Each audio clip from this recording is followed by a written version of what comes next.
All right, I think we can get started.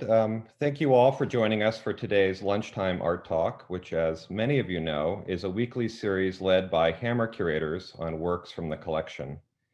This series will focus on artists featured in Made in LA 2020, a version, following LA County's recently updated guidance for museums. Both the Hammer Museum and the Huntington Library, Art Museum, and Botanical Gardens are planning to open next month, and we look forward to welcoming visitors into the co-exhibition on April 17th.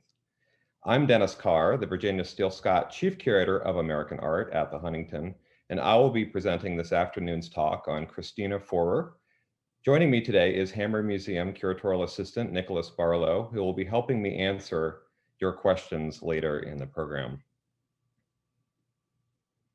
A few Zoom notes before we begin. When the presentation starts, please select Speaker View in the top right corner of your screen. And in the top middle of your screen, please click on View Options to ensure Side-by-Side and Fit to Window are checked.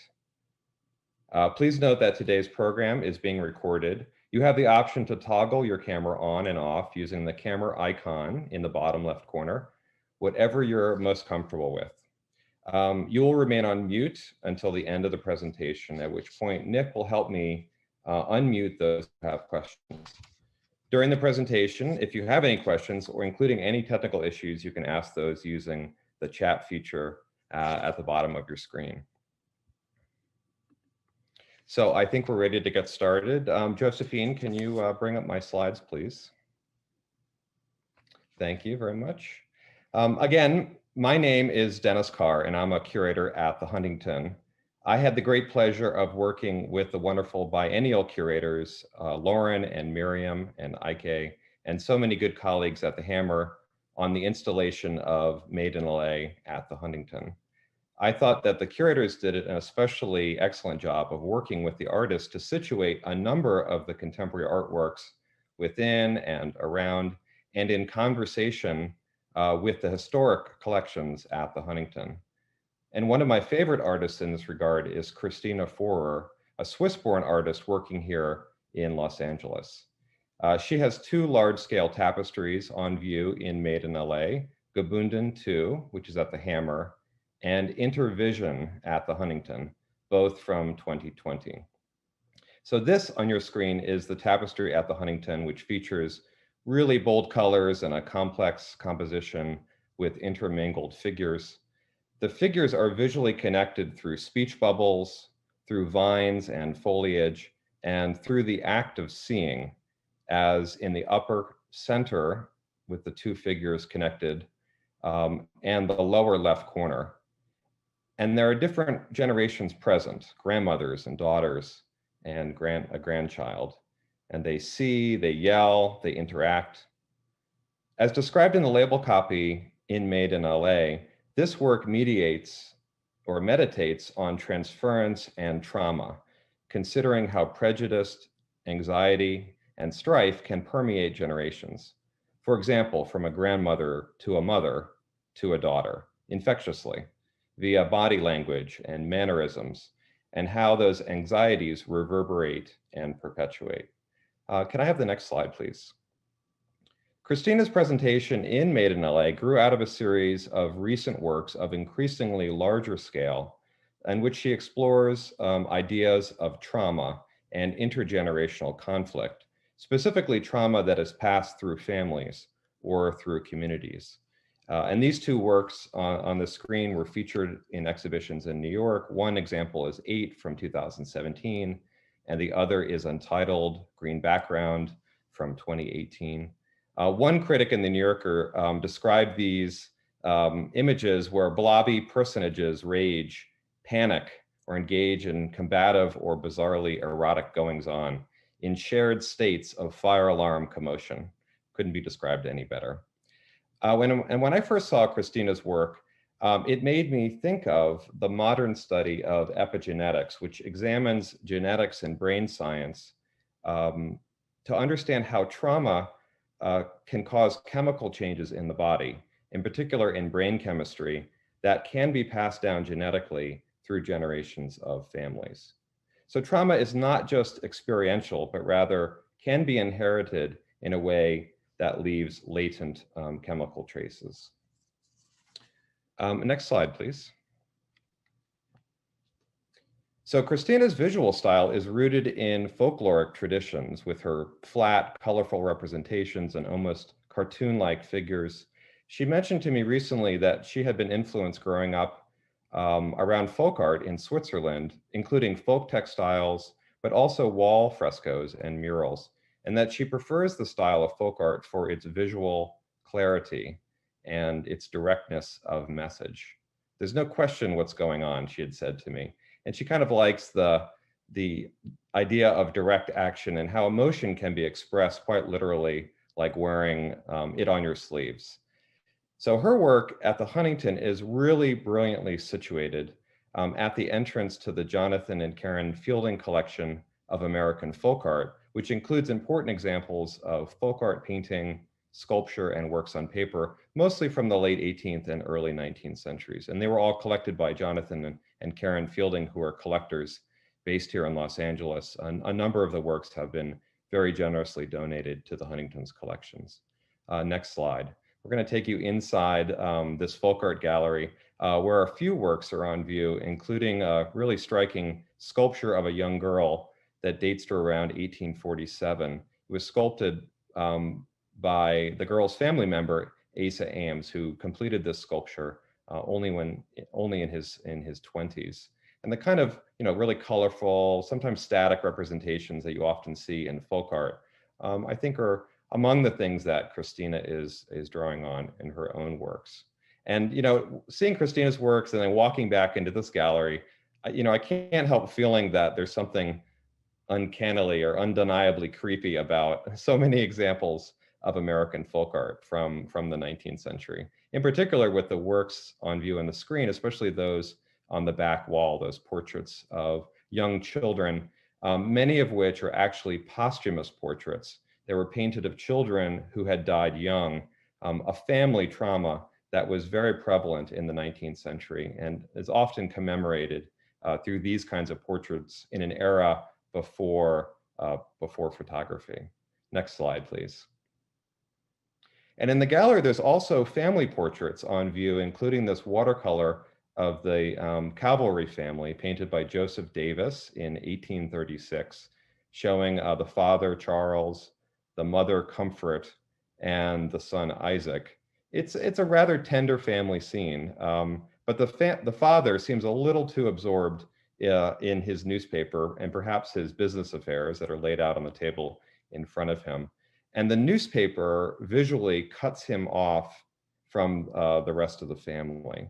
And yet the artist has inserted a garland of foliage on the wall that connects the family in a diagrammatic way, charting their relationships, father to mother and child, centered around the image of pastoral harmony that hangs on the wall. And then the third strand of the garland points downward towards the table, pointing directly at the Holy Bible that rests in the center. So this is a Bible-centered family that is, connected visually in this work. And it's not unlike Christina's work where the figures are linked through foliage, kind of like a family tree. Next slide, please. And there are other links to the Huntington's historic collections, including our spectacular collection of very important European textiles and tapestries, mostly from the 18th century. This is one of the rooms at the Huntington that shows one of 5 very important tapestries that were made under the auspices of Louis XV, designed by Francois Boucher, that hang in the library of the Huntington Mansion.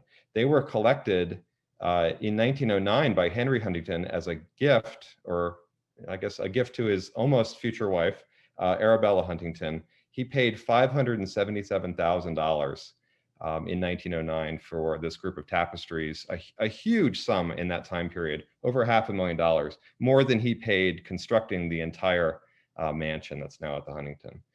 And we also have in our historical collections early sketches and cartoons, like the one at the right from the William Morrison Company in Britain, that are the initial drawings that were the basis for larger scale tapestries. Next slide, please. So although Christina's work is a bit more kind of folkish in its design and the way it's made, it's very much rooted in the historic weaving traditions that produce those large-scale tapestries I just showed. This is a view of Christina's studio in Echo Park, where you can see her large upright loom that she uses to make the tapestries, and then the studio is kind of littered with drawings and preparatory sketches, and also large-scale paintings like the one at the left. That's also part of the Intervision series that produced the textile at the Huntington. Christina is both a tapestry artist, but also a very skilled painter and draftswoman. Next slide, please. These are images taken by the Hammer curators during the first visit to Christina's studio at the very initial stages in preparing for the exhibition, showing some of the work that she was doing on the loom at the time. And her loom, like most looms, have warp threads that run kind of top to bottom on the loom. Those are cotton warp threads that are attached to the loom itself. And then the strands of very colorful wool fibers are interwoven by hand in between those warp threads. So the warp kind of runs up and down, and the weft threads run left to right. Next slide, please. And Christina begins her process with lots of design sketches and layouts, and where she's generating ideas. Then, and she described to me that the ideas start very vague, and that over time she develops them through these sketches, and then eventually, in some instances, she'll make a full-scale drawing like the one you'll see in the next slide of what she prepared for the Huntington. Can I have the next slide, please, Josephine? So in the case of the Huntington, where it was so site-specific and we had a very limited space on the wall, she created this large-scale rendering of what the textile would look like, making sure the dimensions were correct, and starting to work out the coloration of it. A weaver is limited by the width of the loom, and so you can only weave things of a certain dimension. And so in the case of a textile like this, which is really quite large, larger than can be produced on the loom in which Christina works, it actually has to be woven in strips. And if you advance to the next slide, Josephine, we can look again at the finished work, where it's woven in 3 different strips that are sewn together.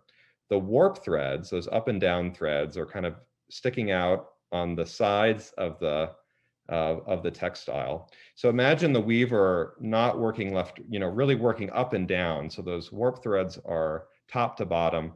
And when the textile is on the loom, you can only see a certain part of it. So while the weaver is working, in a small scale in what's visible on the loom, is really thinking large and thinking how that pattern will look across the fullness of the textile. And in this case, also how it connects with the other 2 parts of it.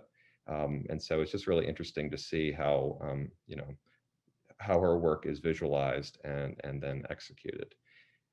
Next slide, please.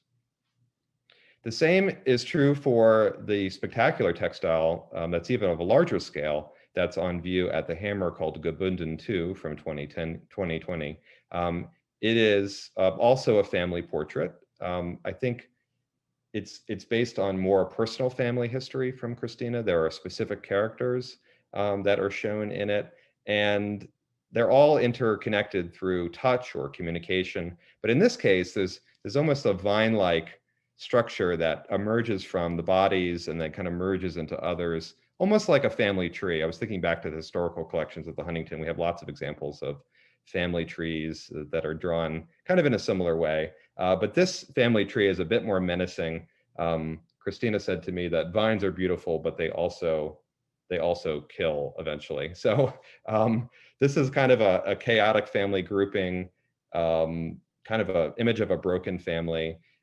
If you advance to the next slide, Josephine, we can look at the initial rendering that were sent to the curators for this large-scale textile, and then how that rendering on paper is then turned into this kind of 3-dimensional tapestry. I just love this detail of the figure speaking into the ear of the young child, and there's like an elbow coming down on his head at the same time. These are riotous, amazing images, and I think they're spectacular. They have a huge impact in Made in LA, especially at the Huntington. We're very proud to have it. And Josephine, if you advance to the last slide, please.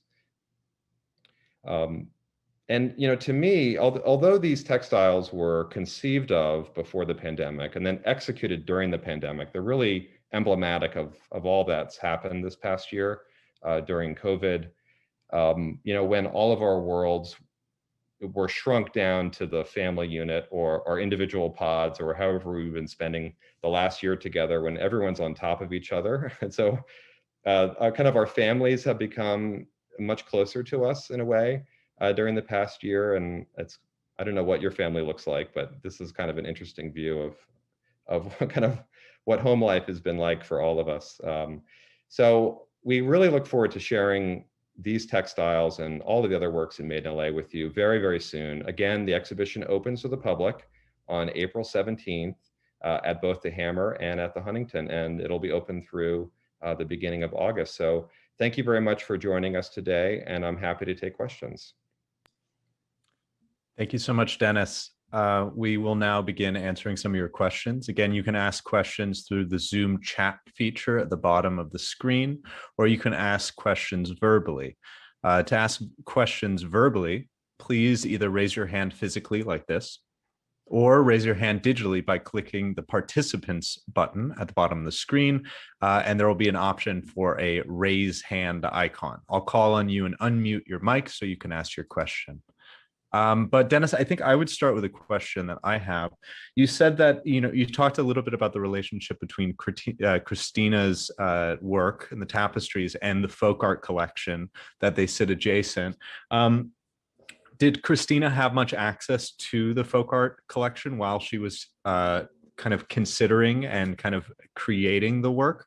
In some ways, are they in direct conversation, or is it more a kind of general conversation to a folk tradition? So when the curator started speaking with Christina about the siting of her works at the Huntington, they gave her two options, and one of those options was right outside the folk art gallery. And I'm so glad that they chose that one, because I think that one is especially potent.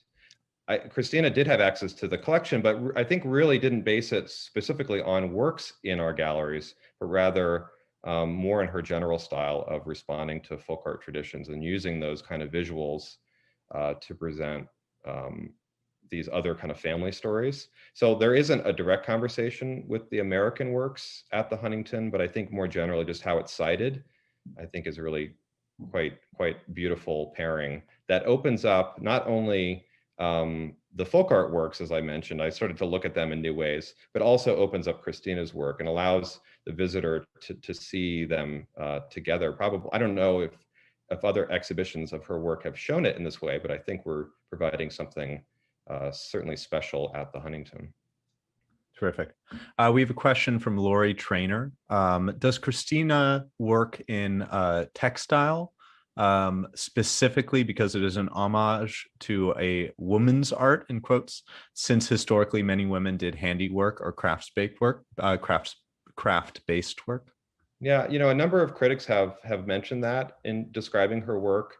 I haven't spoken to Christina specifically to ask her whether that's the case. That is certainly, in many cultures around the world, weaving is a woman's kind of craft tradition, but in other cultures, it's very much a male tradition. And I think in the really high, the kind of courtly tapestries that I showed from the Huntington's collection from the 18th century, it's also very much a male tradition in terms of the designers and the tapestry factory owners. Of course, those are the work of many, many hands. So there's a variety of work that's going on. It could be that the more folk traditions are often associated in Western culture with female work, but also many men are involved. You're thinking about indigenous cultures in the Americas and so forth. But it would be a very interesting question to pose to Christina. Great. We have a question from Janet Lauren Hill. I'm thinking about the physical interwovenness of threads that make up these figures who are entangled in a cyclical nature of trauma. Do the colors that Christina uses have the same kind of symbolic layers to their use? That's a very good question. I don't know the specific answer to that. It's a beautiful way of describing her work, and how tapestry, weaves together communities.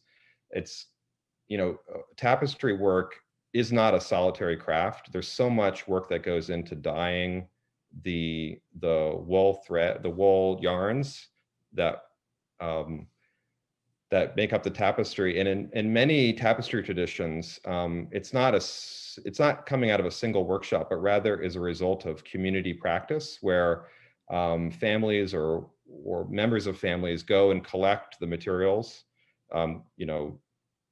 starting with the sheep, and then starting with then to dye the wool yarns, and then so forth. I think in the case of Christina, she's buying commercially available yarns, and I think she told me that she uses a shop in Pasadena, and the shop was very thrilled that her work was on view at the Huntington, which is really right around the corner. So that's a nice kind of local connection. But to think about weaving generally as a community-based practice in which hand knowledge and skill sets are passed down through generations of families and communities, I think is potent when considering Christina's work, which is about, as the questioner said, the cyclical nature of trauma. We have a question from Ellen Sturtz. I'm curious if Christina has pointed to any particular influences on her work. Yeah, I think a lot of her work draws from her upbringing in Switzerland, and seeing folk art there, seeing folk art in other parts of Europe. And although, I think it's an intensely personal practice. In some cases, as in the textile that's on view at the Hammer, we're seeing people from her own family are very, very close to her. In other cases, the figures are more generic, but I could tell just by speaking with her and reading about her work that it is a very, very personal thing for her. And she's expressing like very deeply rooted emotions and memories that go back to her childhood. We have a question from Terry Shankman. Has Christina shared how her family members reacted to being the subject of her tapestry at the Hammer? I don't know. I didn't ask, and she didn't tell. She said that this was a very private scene for her, and she didn't share who they were specifically, and I didn't probe about the specific reaction. That's a very, very good question. Dennis, a question I have actually is, does Christina consider her, to your knowledge, her drawing and painting practice as preparatory solely for the tapestry work? Or is it a kind of expanded practice that lives from drawing to painting to tapestry? Yeah, I think it's part of an expanded practice, and more she's producing paintings.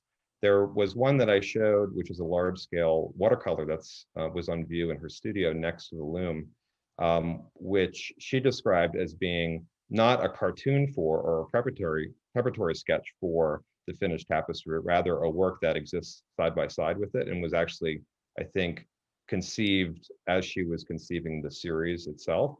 And she said that it's a work that she's been kind of working on over the course of a long time, over a course of a couple of years, and she's still finishing it. So I think in that case, it does exist separately from the tapestries, and I get a sense that she's doing more and more of this, and that these works, beautiful unto themselves, I hope that they're shown in galleries and alongside her tapestry work, because you really get the imagery is similar, but you really get a very different tactile sense across the two mediums.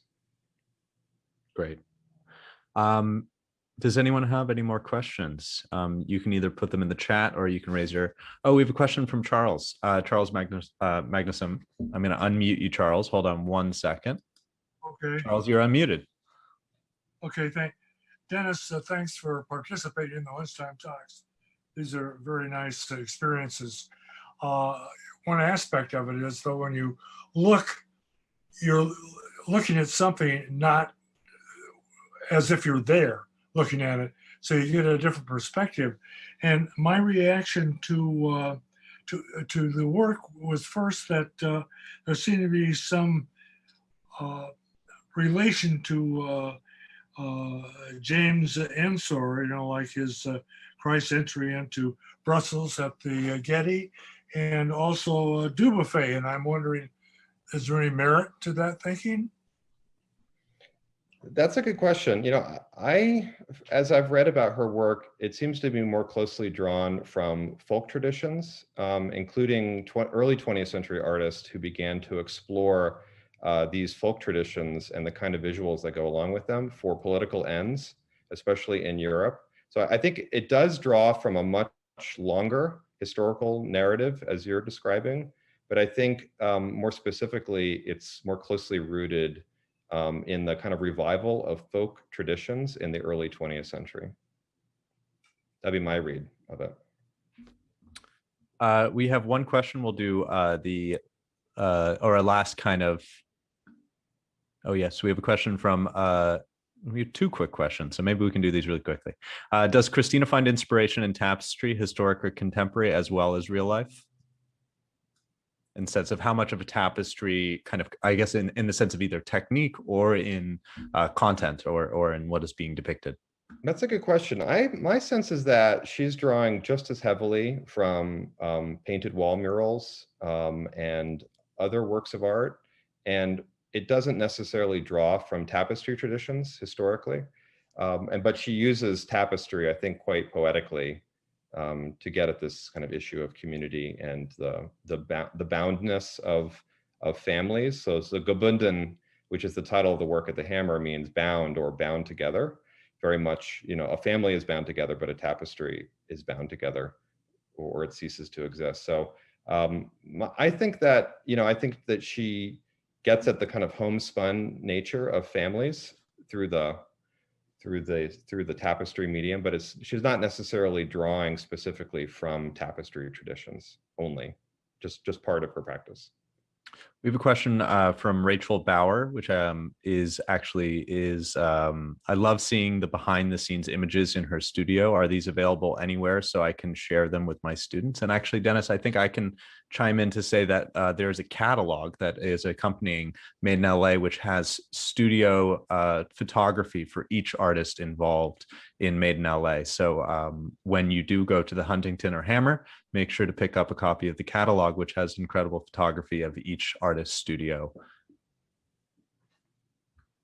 Yeah, and I would just add one more point very quickly, which is that the Hammer curators, in visiting her studio very early, were so struck by the experience seeing Christina and her work there that studio practice became a big part of Made in LA, and thus, is highlighted in the catalog. So that early studio visit was really impactful for the curators and the whole project. So that's fantastic. We have a quick question from, final question, I'll just say, from Lurig. Christina is aware of Emil Nolde tapestries, ? Is she aware of that? Yes, I believe so. I've seen that come up in writings about her work. Great, terrific. I guess a final question, which we have, because they're coming in at the last minute. So I want to make sure we get some of these.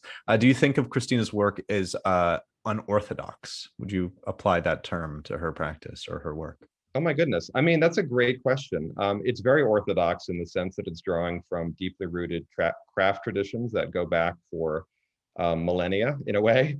And yet she's using it to different ends. So I can scarcely think of artists who work in tapestry in the same way and draw more, so deeply from these issues of trauma, which, in 2020, but like any year, trauma is so of the moment, not just thinking around families, but also thinking about societal trauma or community trauma, and how that relates to, new science around brain chemistry and things. She taps into so many deeply rooted parts of our conversation today, but she does it with a very traditional technique, and the imagery is so dazzling and spectacular that I'm so glad that she was included in this year's biennial, or I guess last year's biennial, and And just so thrilled to be able to present her work at the Huntington, where it speaks so perfectly with our collection. Great. So that should be it for questions. And Dennis, I'll let you say the outro. Great, thank you all for being here today. It's just wonderful to be part of the project at large. So that's all the time we have for today. Special thanks to Bank of America for presenting Made in LA 2020, a version. To support programs like this and future programs, we invite you to become a Hammer member or donate to the museum by visiting us at hammer.ucla.edu/support. And I'll also encourage you to become members and to visit the Huntington. Be sure to join us at next week's Lunchtime Art Talk, where curatorial assistant Nika Chilowich will present on Made in LA artist Candace Williams. Thank you so much. It was great to be here. Have a good afternoon. Bye now.